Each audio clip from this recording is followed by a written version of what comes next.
Bonjour à tous, bienvenue dans C'est la question, votre émission de décryptage en images, chiffres et cartes. Aujourd'hui, est-ce que les Charentais gagnent bien leur vie? Il permet à peine de boucler le mois ou autorise des voyages au bout du monde. Le salaire constitue la base du train de vie des Charentais. L'Institut national de la statistique et des études économiques, l'INSEE, vient de publier une analyse des salaires des Français.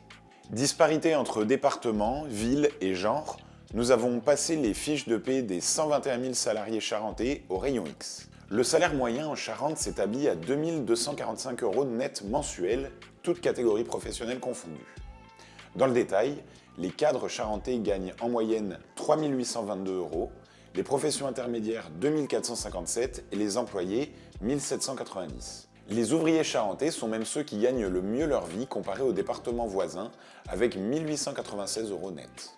Plus largement, alors que la Charente cumule les podiums de pauvreté, les salaires apparaissent dans la moyenne haute de la région. Seules la Gironde et les Deux-Sèvres affichent de meilleurs revenus. Dans le département, la carte des salaires se calque sur celle de la pauvreté.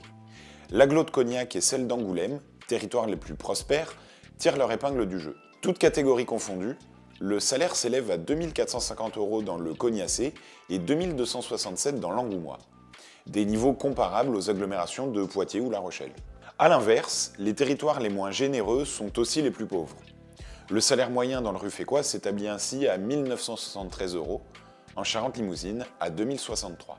Ces moyennes cachent d'importantes disparités au sein même des bassins de vie.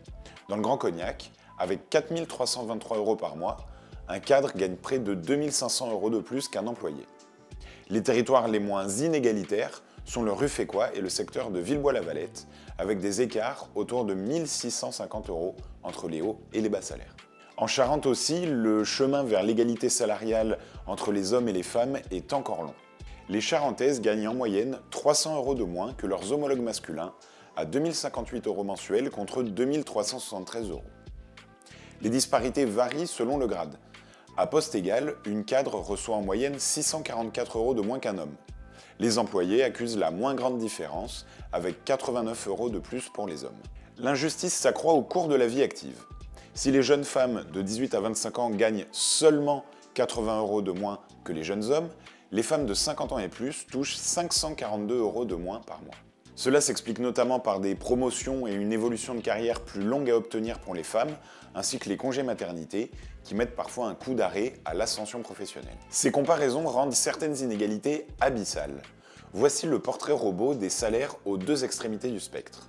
Le plus riche, un homme, cadre dans le Cognacais, touche en moyenne 4 572 € par mois. La plus pauvre, une ouvrière du secteur de Villebois-la-Valette, gagne 1 512 €, 3 fois moins que les plus gros salaires du département.